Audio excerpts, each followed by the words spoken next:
Kita semua tahu kalau susunan benda terkecil yang menyusun alam semesta ini adalah atom. Kita lihat bentuknya seperti ini. Kemudian kita ke susunan terbesar, which is our solar system, galaxy. Again, pola yang sama. Lalu, ini.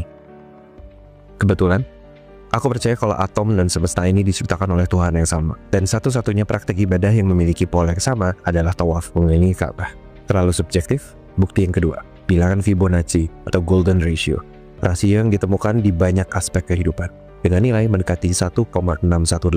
Kita bisa nemuin pola ini di mana-mana, seperti di biji bunga matahari, pola pertumbuhan daun, cangkang kerang, sampai pada tubuh kita sendiri. Sekarang kalian bisa Google ini.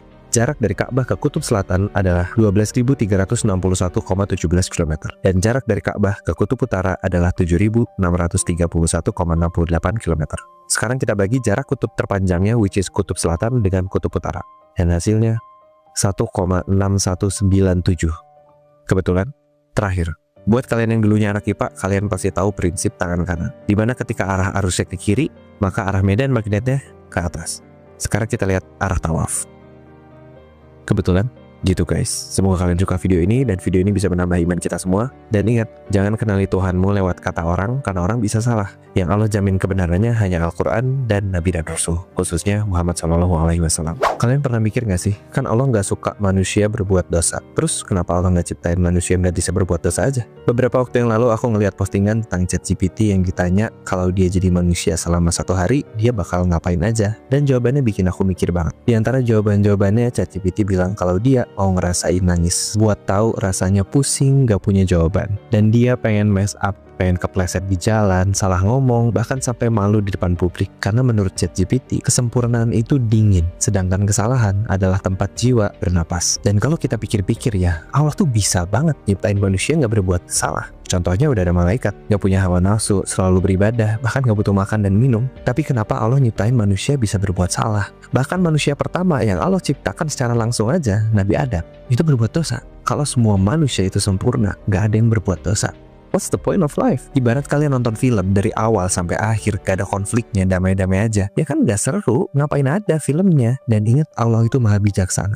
Kita yang harus ngerti kebijaksanaannya. Allah mau ngajarin apa sih dari kita lewat hidup ini? Jadi, Allah tahu kita itu gak sempurna. Hidup ini tentang berbuat salah dan bertobat. Makanya Allah maha pengampun, maha penerima taubat yang berulang kali, maha pemaaf, maha penyabar. Dan senangnya Allah ketika hambanya bertobat, itu lebih seneng daripada orang hilang barang terus ke toko. Dan Allah sendiri bilang lewat hadis qudsi, kalau rahmatnya lebih besar daripada murkanya. Artinya Allah tuh jauh lebih seneng ngampunin hambanya daripada ngehukum hambanya. So, jangan nyerah guys, karena kita manusia tempat berbuat salah, tempatnya berdosa. Dan ingat, Tuhan itu baik dan sayang sama kita. Banyak orang gak tahu, tapi Allah gak pernah nyuruh kita berhasil. Dia cuma nyuruh kita berusaha semaksimal mungkin. Pernah gak sih kalian ngerasa kayak, kok Islam ini susah banget ya? Dikit-dikit neraka, dikit-dikit azab. Kayak Allah tuh bikin hidup ini tuh susah banget, gak make sense.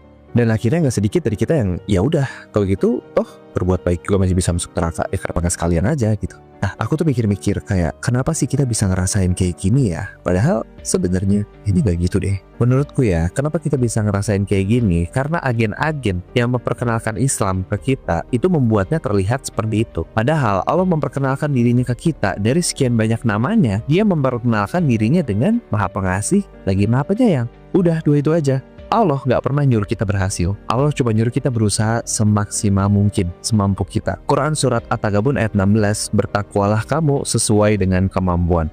Yes, Allah kasih contoh-contoh terbaiknya melalui Rasul-Rasulnya, tapi Allah gak pernah minta kita jadi kayak Rasulnya loh. Karena Allah tahu kita lahir di keluarga yang berbeda-beda. Ada yang bisa ngajarin agama dengan baik dan ada juga yang enggak. Ada yang broken home, mungkin ada yang bahkan gak dididik sama sekali, gak tahu siapa orang tuanya. Dan Allah maha bijaksana, kita semua akan dihisap sesuai dengan latar belakang kita masing-masing. Terakhir, Allah juga nyediain room buat error, karena Allah maha pengampun, maha penerima taubat. Dan Allah tuh tahu betul diri kita, karena dia yang nyiptain kita gitu. Dia tahu masalah pribadi aku apa aja, kecenderungan aku dosanya apa aja gitu. Cara dia yang nyiptain, yang penting kita berusaha semaksimal mungkin dan tobat, that's it. Saranku pribadi ini buat kalian, kenali Tuhanmu jangan lewat kata orang, tapi lewat karya-karyanya. Masuk diri kalian sendiri.